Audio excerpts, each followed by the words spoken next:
only if you're lucky enough to be in a situation that you own your home, Yeah. that would give you a healthier start.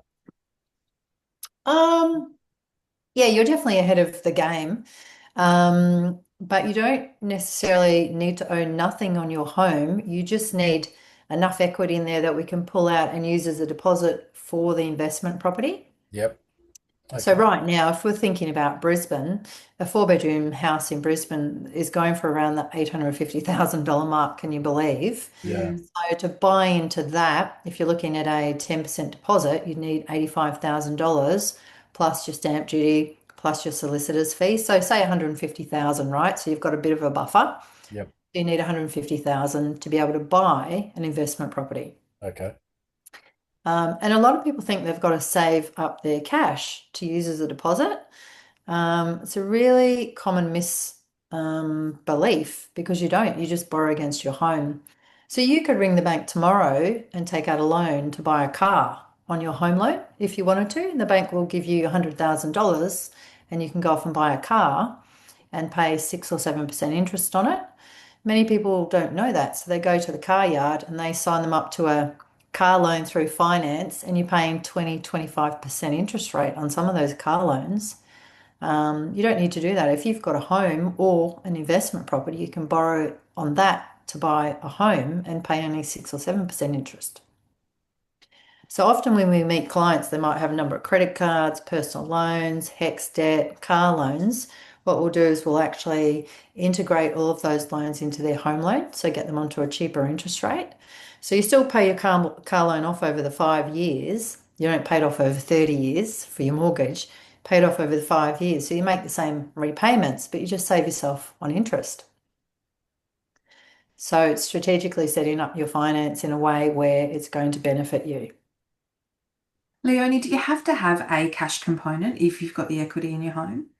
No, not at all. In fact, if you did have cash, we wouldn't recommend that you use it. We would pull equity out of your home. So I helped a client earlier tonight get their next property. They've just bought their second investment property in about 12 weeks with me. Really great, lovely South African couple. And they have $200,000 in the bank right now, but we won't use any of their cash. We'll borrow against their home and take it out as a loan, which is a tax deductible loan. So we can claim a portion of the interest back on that loan.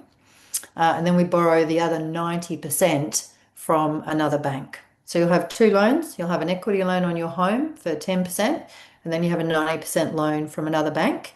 And those two loans combined will buy the property. Interesting. So those two loans are both tax deductible, whereas your home loan is not. Yeah, got it. Yeah. So we don't increase your home loan. We take out a completely separate loan. It's called an equity loan or a line of credit or a deposit loan. And it's essentially secured against the investment property only, not the home loan, is what you're saying.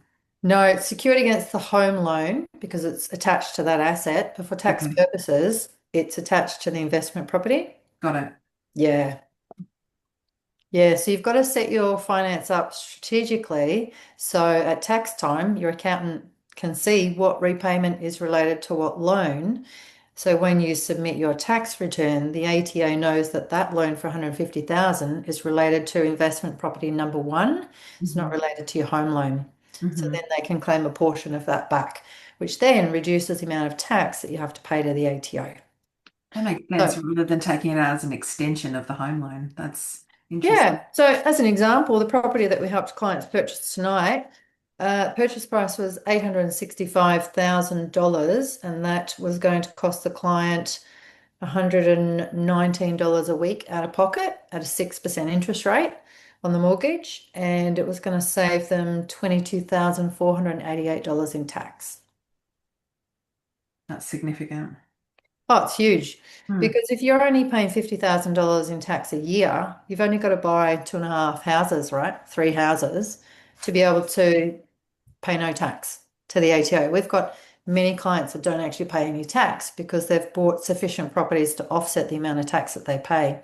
If you're a lower income payer, so if you earn a lower income, you pay less tax. than if you're earning $150,000 a year and paying $50,000 in tax, which means you have to buy less property Okay. to not pay tax. That's Yeah, it's awesome. really interesting Very. because a lot of people think they've got to pay $1,000 a week for an investment property, but it's just not true. Most of our clients will pay less than $200 per week to own an investment property. That's the holding cost. So if you added up all of the costs for the year, so your mortgage repayments, your property management fee, your insurances, your rates, etc., you added them all up and put them into a spreadsheet, and then you added up all of your rent, and then you added up your tax savings. At the end of the year, most properties right now, with the interest rates as they are costing you less than $150 per week to hold that asset. Now, if you think, it's going to cost me, 12 to 15 grand a year to hold the asset, Mhm. how much is it going to grow for the year? Yeah. In Brisbane, in the last 12 to 18 months, every property that our clients own has grown by between 100 and $180,000. So if you go to the casino and put 15 grand on the table and you get 100 grand back, is that a good investment? Oh, Absolutely. hell yeah, I'd put 15 grand on and walk home all day, every day. Um, Yeah. my question is like, how many can I buy? Yeah. Most people don't understand the numbers, and they may have heard horror stories about, oh, well, my tenant punched a hole in the wall, or nobody paid rent for 2 weeks. Insurance covers off a lot of that, thankfully.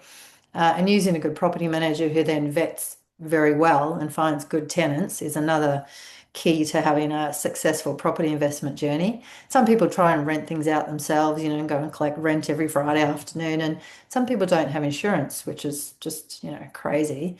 So if you do it the right way, property investing is actually very easy and we don't have too many issues. All right. You see on Today Tonight, somebody's trashed somebody's house and moved out and not paid rent. Yes, of course that happens, but it doesn't happen as often as some people might believe. I've been doing this for, 15 years, and I think I've met 3 people who have had an experience like that. Some people, you might miss out on a week or two's rent, or maybe, somebody's done, like the hole in the wall situation. Yeah, that can happen. Um, but very rarely do you hear the horror stories. Um, it's not as common as some people believe them to be.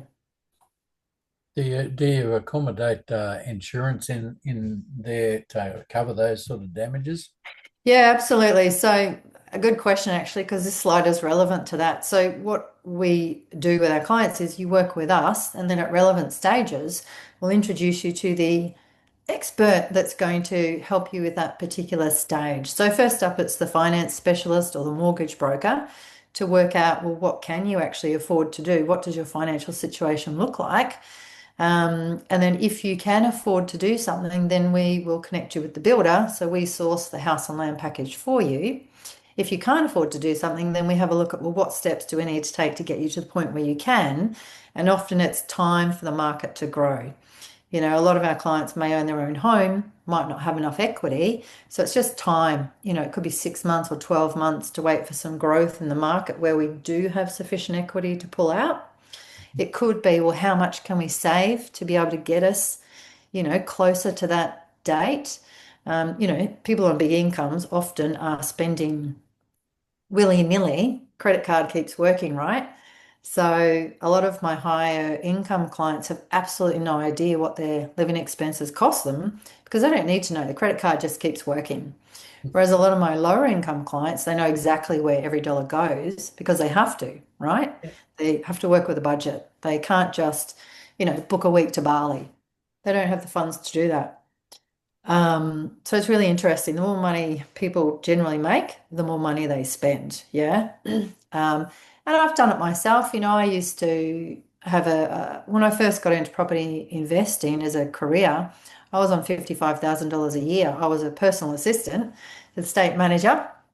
And about 18 months in, the CEO offered me a sales role. So my income bumped up to about 85, 90,000.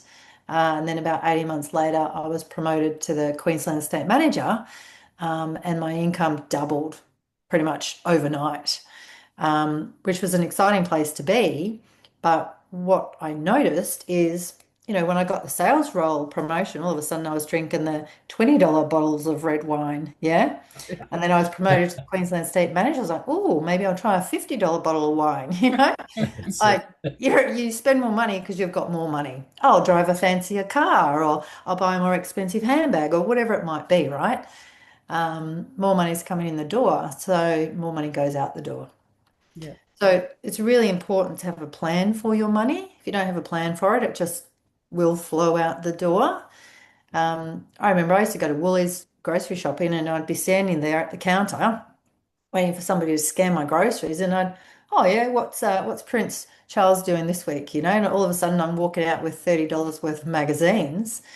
Um, and I redid my budget and I saw that expense and I like it's only $30 a week, but it all adds up, right? And I was like, oh God, that's 1,500 bucks a year I'm spending on magazines that I read once and throw throw out. Maybe I should stop doing that and put that into my mortgage. Um, so, sometimes you can get off track, but it's really good to have a plan for your money to reduce the amount of money that just walks out the door. Yeah, so True. going back to our team, so with insurance, yeah, we absolutely do. We have an insurance broker that we will refer our clients to at the relevant stage. It's usually towards the end of the build of the property. And then she will look across the market like our broker does. He'll look at all the lenders to find out which bank will suit you best. She does the same with insurance companies. So she'll organise your building insurance and contents if you need that. Usually you don't because that's the tenant's job, but you will need building insurance. And you can also take out tenant's insurance to insure you against the tenant, which I recommend. Yeah.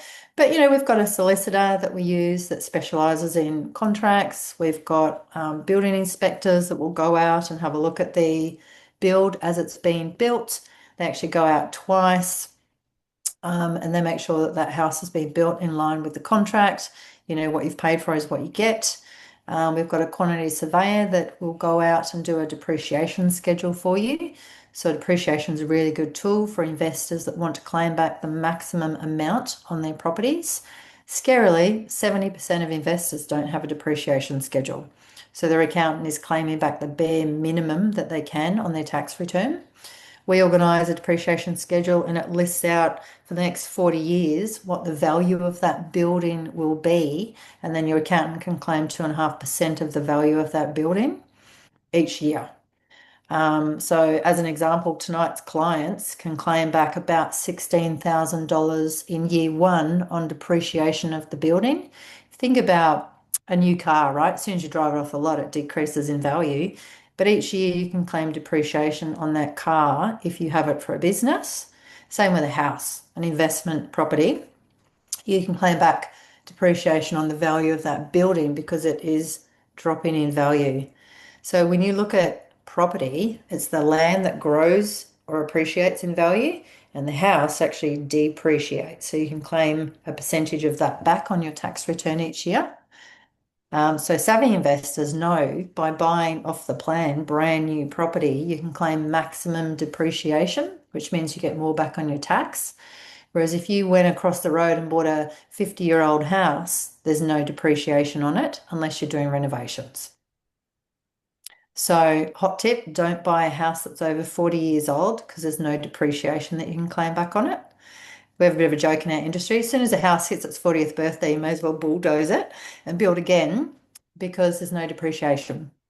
I know I've literally just sold a house today, my old family home I bought 10 years ago in Balmoral. I paid $700,000 for it 10 and a half years ago.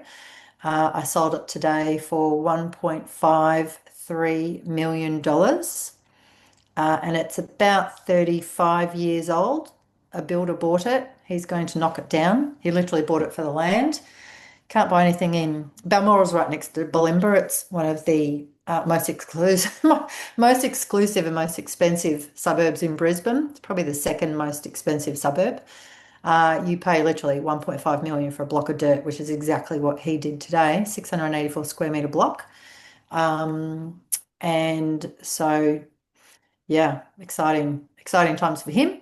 Um, yeah, so we've also got property managers because they're going to be your best friend. Once that house is built and handed over to your property manager, they will take that on, get the marketing organised, get the photos done, write up the copy for you, and then get it advertised, do the open homes, and then do the vetting. So there's two blacklists in Australia that property managers can put tenants who haven't behaved in the way that they should onto these blacklists. So they'll check those, and then they'll do a open home series of open homes, get the lease agreement signed, do all the checks. Check they're employed, check their income, can make sure that they're able to pay the rent, and then they'll manage that property for you. So if you live in Adelaide and you're investing in Brisbane, you've got someone here on the ground looking after that asset for you. You don't have to live in the same city that you're investing in. And then finally, your accountant. You need a good accountant that understands investing in property. You don't want to use a shares specialist accountant because they specialize in shares. So you want to use somebody that actually knows what they can claim to make sure that you're getting the maximum deductions back on that asset. So we have a great team. Most of our team have been working with us for at least 4 years, and many of them, 7 or 8 years. The clients that bought tonight, they bought with one of our builders. We've been working with them for 8.5 years. They've been helping our clients with house and land packages. So that's great. Great builder, good relationship, very good at what they do, great workmanship, brilliant customer service. Um, we've had our solicitor now for probably 5 or 6 years. They've been helping with our clients, our accountant, 4 years. So it's a really good, great team. They all work really well together as well. So we all understand the journey that the client's going on. We understand that they're building a portfolio. It's not a one-hit wonder. The property manager's not trying to get the client to sell that property in 3 years. That's not the model. It's a buy, hold, and duplicate it. So you buy the house, you hold on to it, and once it's had enough growth, you then pull equity out, you duplicate, you do it again. So any questions on that?